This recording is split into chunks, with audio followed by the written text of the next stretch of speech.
قال المصنف رحمه الله تعالى الشارح رحمه الله تعالى ونفعنا بعلومهما وعلومكم في الدارين آمين.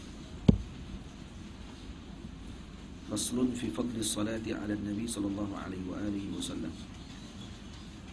وقال صلى الله عليه وآله وسلم من صلى علي صلت عليه ملائكة ما دام يصلي علي فليقلل عند ذلك أو ليكثر. وقال صلى الله عليه وآله وسلم بحسب المرء من البخل أن أذكر عنده ولا يصلي علي.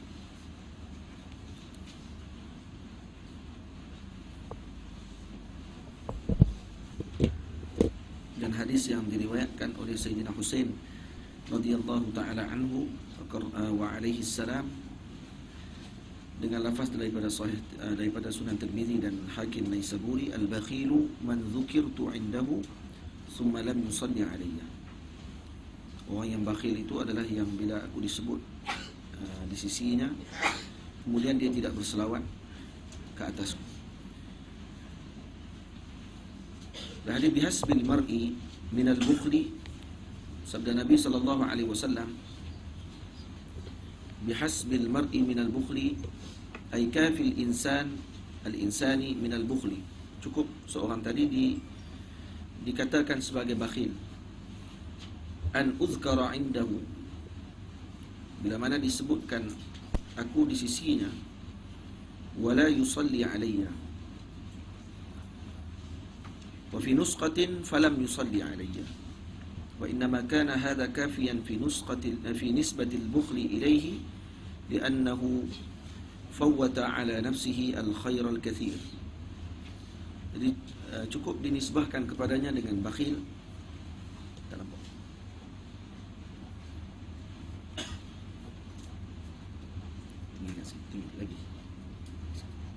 lagi sikit.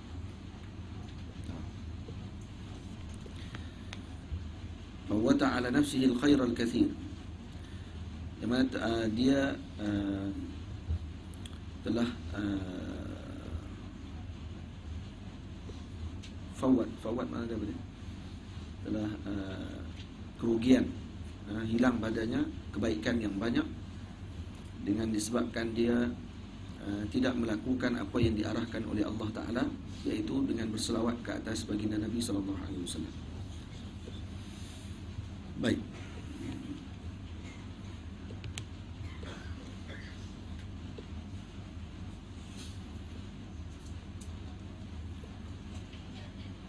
Wa qala sallallahu alaihi wa alihi wasallam aksiru as-salata alayya yawm al-jum'ah. Aksiru as-salata wa fi ba'd an-nusaqi min as-salati. Yani aksiru min as-salati. وورد أكثروا من الصلاة علي في يوم الجمعة وليلة الجمعة. Dalam riwayat disebut banyakkanlah kalian dengan berselawat ke atasku, kata baginda Nabi, pada hari Jumaat dan malam Jumaat. Faman fa'ala dzalika kuntu lahu syahidan wa syafi'an yaumal qiyamah. Siapa yang melakukan sedemikian, yaitu berselawat kepada Nabi pada siang Jumaat dan malam Jumaat. Jumaat maknanya semalam. Faman fa'ala dzalik kuntu lahu syahidan wa syafi'an. Maka aku akan menjadi syahid, penyaksi kepada beliau, wa syafi'an, dan juga pemberi syafaat kepada beliau pada hari kiamat nanti. Qala al-Imam Abu Talib al-Makki radhiyallahu anhu wa aqallu al-kasrati 300 marrah. 300 marrah. Sekurang-kurang kasrah, paling kurang banyak tersebut berapa banyak? Aksiru minas salah. Dan Nabi sebut banyakkan. Berapa yang paling kurang pada nisbah banyak tersebut adalah sebanyak 300 kali. Ini juga disebut daripada kalam ni lah, dinaqalkan oleh Al-Allamah Syekhuna Ali Jum'ah hafizahullah ta'ala. Khassa yawmal jumu'ati li'annahu yawmun tashhaduhu al-malaikatu. Kenapa dikhususkan hari Jumaat? Karena hari Jumaat adalah hari para malaikat menyaksikan. wa tu'radu salatul musallina alaihi fihi, dan juga diperlihatkan, disampaikan kepada baginda Nabi sallallahu alaihi wasallam salawat orang yang melakukan salawat ke atas baginda Nabi fihi, yani fi yaumil Jumaah.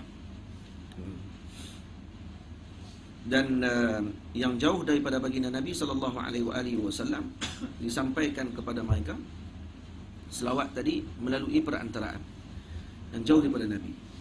Yang berada di Madinah Al-Munawwarah disampaikan terus kepada Nabi sallallahu alaihi wasallam, dan Nabi terus mendengar tanpa perlu perantaraan. Ini lebihnya orang yang berada di Madinah Al-Munawwarah. Wa fihi sa'atul ijabati, dan pada hari Jumaat juga padanya sa'atul ijabah. Dan nanti ada hadis yang disebutkan kenaan dengan siapa yang inginkan sesuatu, banyakkan selawat kepada Nabi. Nah, siapa yang ada hajat tertentu, banyakkan dia selawat kepada Nabi sallallahu alaihi wasallam.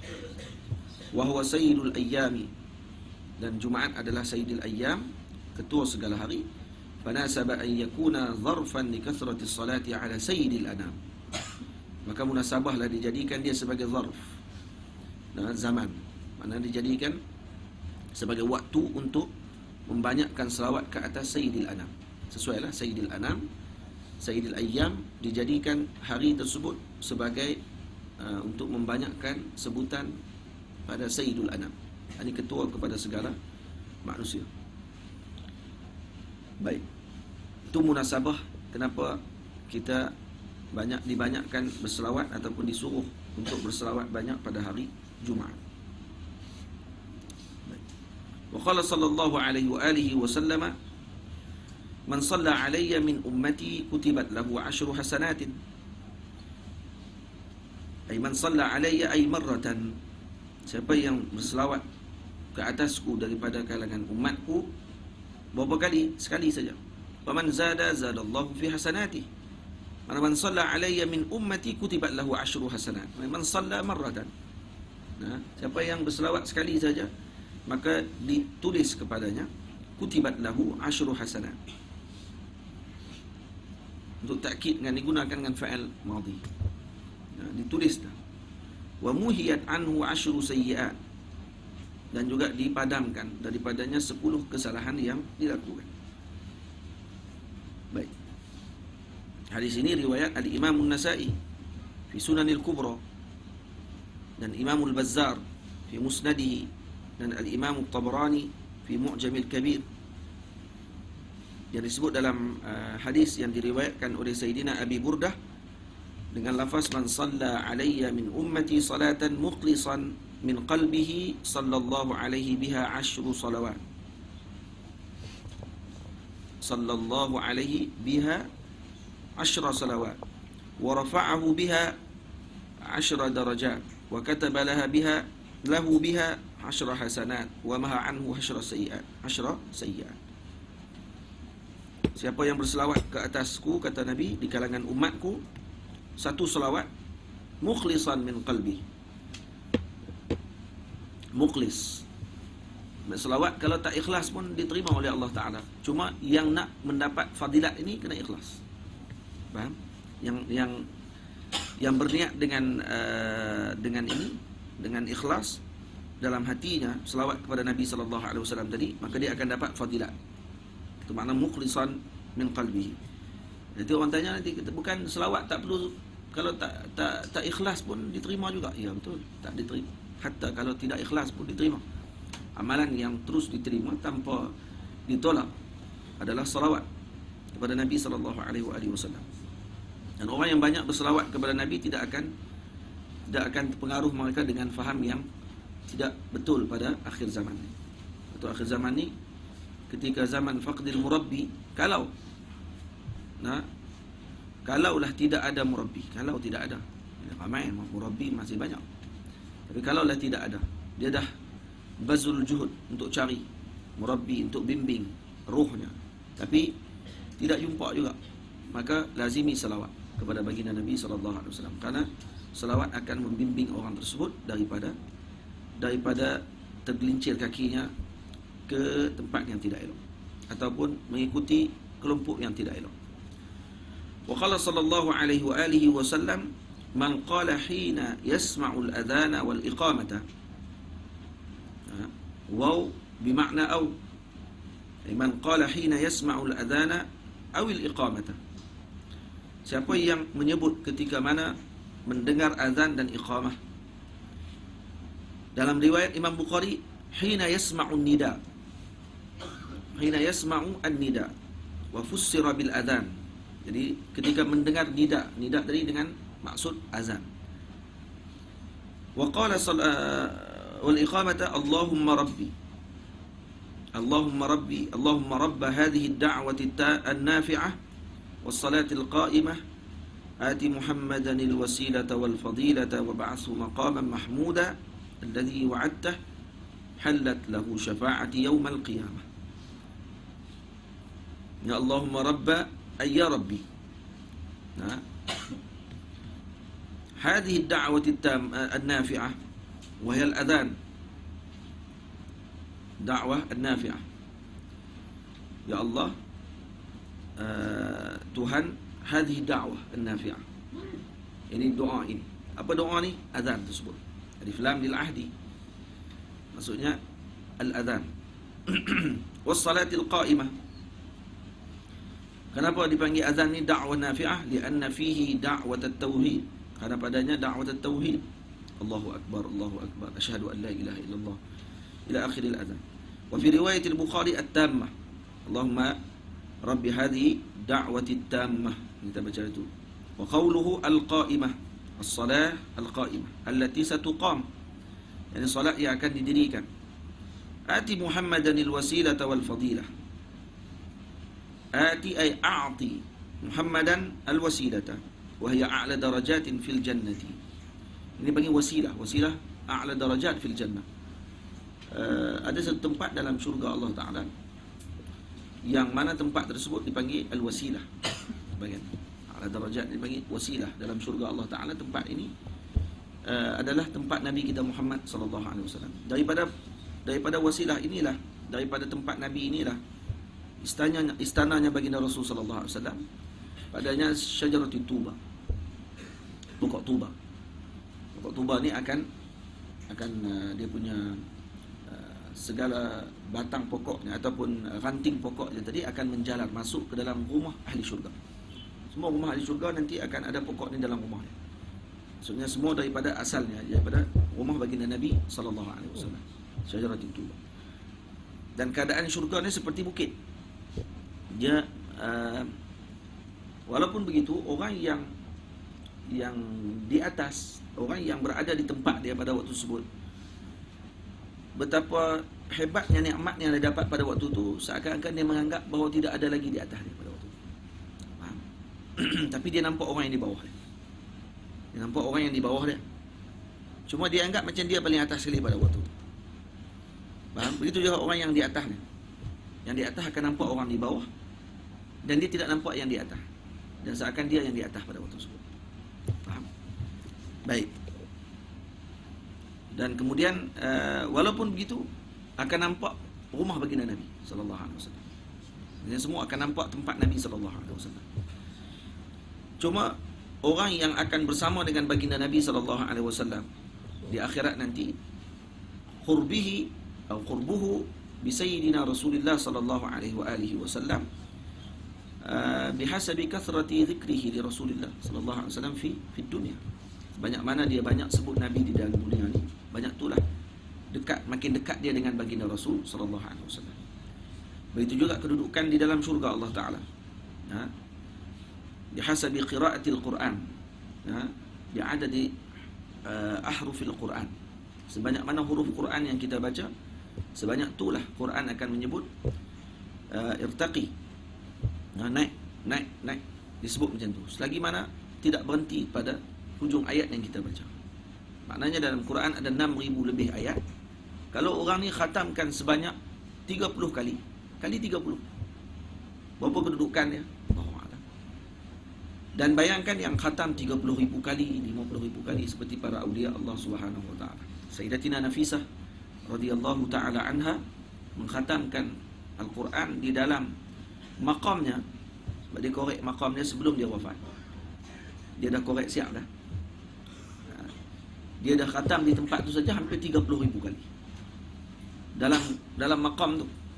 Setiap hari dia akan masuk dan beruzlah dalam maqam tersebut, khulwah dalam maqam tu, dan dia akan baca Al-Quran, dan dia telah khatamkan Quran dalam maqam tu saja 30,000 kali. Di luar maqam, Allahu a'lam.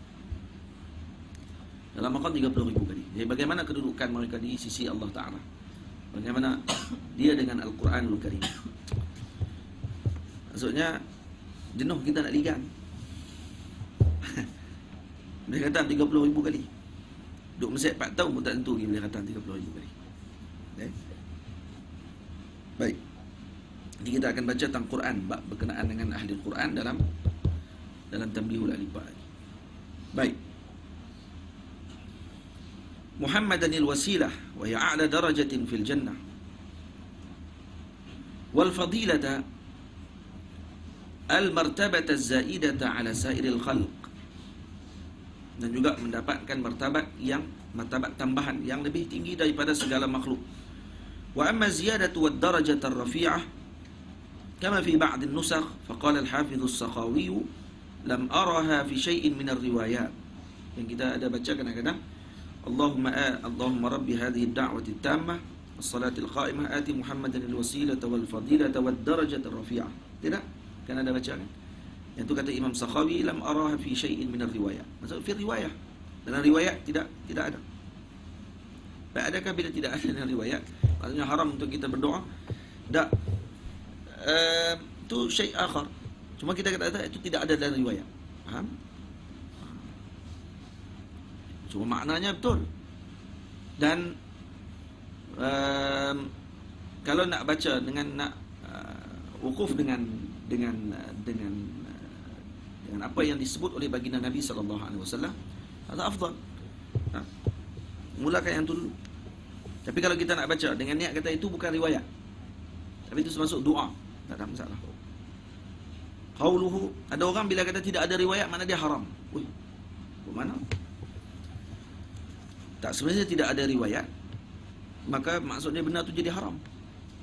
Dia faham? Kalau tidak ada riwayat, pegang tasbih. Kalau tidak ada riwayat. Dan kalau ada riwayat, tadi riwayat itu batil tu. Riwayat maudhu', pegang tasbih. Contoh. Dia bukan betul pun. Contoh. Ada riwayat. Contoh. Baik, adakah tasbih akan jadi haram? Tak. Karena kaedah ulama sebut, butlanid dalil la taqtadi butlan al-madlul. La taqtadi butlan al-madlul. Batalnya dalil tidak menunjukkan batalnya madlul dia sebut. Kalau dalilnya batal, adakah bermakna yang ditunjukkan dalam dalil tersebut juga batal? Jadi tak betul? Tak. Wab'athu ay aqimhu maqaman mahmuda. Maksudnya dirikan Nabi SAW maqaman mahmuda. Ay mahmudan sahibuhu. Fi riwayatin wab'athu al-maqam al-mahmud wa huwa asy-syafa'atu al-'uzma fi fasl al-qada'. Jadi maqam al-mahmud maknanya apa dia? Yani maqam syafa'atil uzma.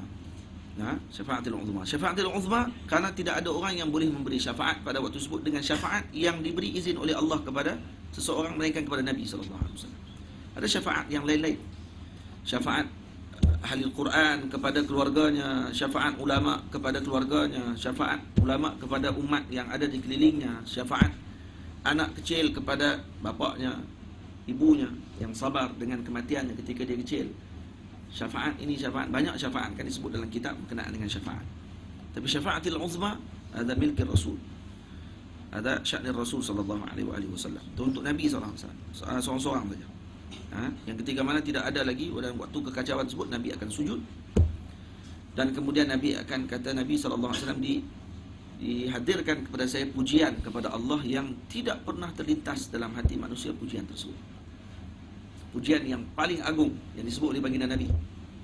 Sebab tak pernah orang sebut di dunia ni pujian tersebut. Baginda Nabi yang mula sebut. Sehingga Allah Ta'ala kata, wahai Muhammad, angkat kepala kamu. Minta, aku akan bagi. Maka Nabi minta syafaat kepada umat. Syafaat banyak, ada syafaat yang mana orang yang daripada sepatutnya masuk ke dalam neraka dikeluarkan.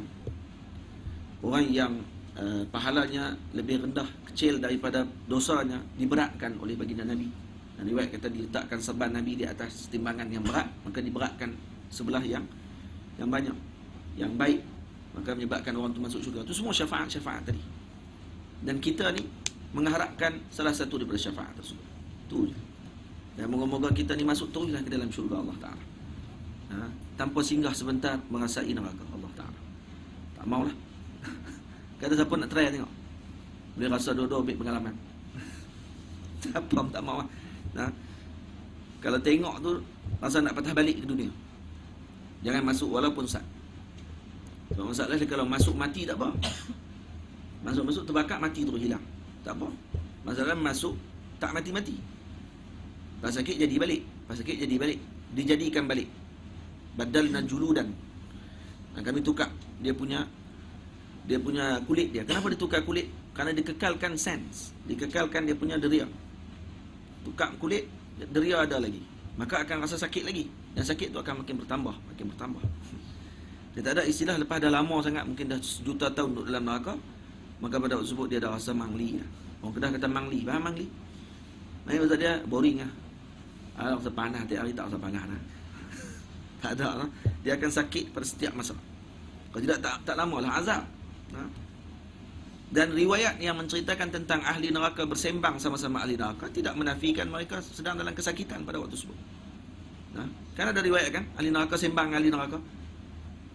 Riwayat sahih dalam Sahih Bukhari. Seorang lelaki yang yaduru haulal hima, ka himarir raha, yang dia yaduru haulal, yang seorang lelaki yang perutnya terburai, keluar perut, kemudian berpusing dia di tempat pusingan tersebut seperti himar yang berpusing haular raha, tempat kisaran gandum tu. Kemudian ahli neraka pakat datang tanya, bukan kamu ke dulu yang terang kat kami, bagi tahu kat kami suruh buat baik, kemudian suruh kami tinggal yang jahat ni, apa kena? Dia kata, ya aku yang suruh kamu buat baik dan suruh tinggal yang jahat, tapi aku yang buat jahat dan aku yang tinggalkan yang baik. Faham tak? Ini kabura maqtan indallah an taqulu ma la taf'alun. Jadi perbuatan bersembang tadi kata Imam Ibnu Abi Jamrah dalil menunjukkan bahawa adanya perbicaraan di antara ahli neraka, dan mereka juga datang melawat sama mereka. Apa main melawat juga tengok. Weh, hang teruk lagi. Kami pun teruk juga tapi tak teruk macam ni. Ni sampai perut terburai. Semua sekali. Sembang pula, bagi tahu pula. Lepas tu ma'assalam, balik pergi tempat dia baliklah. Balik. Tidak menafikan mereka dalam kesakitan pada waktu itu. Wa ba'athul maqam al-mahmud huwa syafa'atul 'uzma min fi fasl al-qada' alladhi yahmaduhu fihi al-awwalun wal-akhirun. Jadi orang yang ada himmah aliyah bila dengar tentang faslul qada' syafa'atul 'uzma, kalau dia masih lagi tak jelas tentang syafa'ah, dia akan bahas tentang syafa'ah. Balik nanti dia cari apa-apa yang berkait dengan syafa'ah. Baca habis semua bab berkait dengan syafa'ah. Ada man kana lahu himmah aliyah. Apa yang ada himmah aliyah lah, yang tak ada himmah aliyah dia dengar tu je lah sampai jadilah ustaz cerita jadi pun jadilah. Padahal tu dalam beberapa perkataan saja. Patutnya kalau cari ada kitab khas bahas tentang syafa'ah. Dan kalau dia balik dan dia buka helai demi helai dan juga melihat riwayat-riwayat yang ada dalam kitab tersebut, maka akan makin bertambah lagi dia punya maklumat dia. Fa inna Allah wa'adahu bidzalika haitsu qala asa an yab'atsaka rabbuka maqaman mahmuda.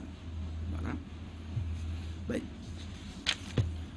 Wa qala man shalla alayya fi kitabin lam tazal al malaikatu tusalli alayhi ma dama ismi fi dzalikal kitab. Dalam riwayat yang lain kata Imam Baihaqi, qad zada al-Baihaqi fi riwayatihi innaka la tukhliful mi'ad, wa qawluhu, maksud dalam riwayat tadi sebut di sini, Allahumma rabb hadhihi ad-da'wati at-tammah was-salati al-qa'imah ati Muhammadan al-wasilata wal-fadilah wa ba'athu maqaman mahmuda alladhi wa'adtahu wa halat lahu wa'adtah innaka la tukhliful mi'ad halat lahu syafa'ati yaumil qiyamah. Maka dia akan mendapatkan syafaatku pada hari kiamat nanti. Dia dengar azan, baca selawat. Ini selawat kan? Ati Muhammad ataupun doa di sini. Jadi selawat juga dengan maksud doa di sini maksudnya. Maksudnya menebut nama Nabi sallallahu alaihi wasallam. Kata ketika azan kita baca doa kepada baginda Nabi. Yang dapat fadilat kepada siapa? Kepada dia yang baca doa tersebut. Wa qawluhu halat ay wajabat wal murad syafa'atun qassah. Jadi halat lahu syafaati, maksud dia akan mendapat syafaat yang khusus daripada baginda Nabi sallallahu alaihi wasallam. Syafaat khusus maknanya dia tu sendiri disebut nama dia oleh baginda Rasul sallallahu alaihi wasallam. Dan kita kata boleh jadi kan? Ramai-ramai tu, berjuta manusia, berbilion, trilion manusia. Nah, adakah dia akan kenal kita? Baginda Nabi akan kenal dengan kita? Alam barzah, alam akhirat nanti itu keluar daripada qanun alam dunia yang penuh dengan hijab. Di alam itu tidak ada lagi hijab. Yang kita tidak tasawur dengan otak pemikiran kita. Baik, wallahu a'lam.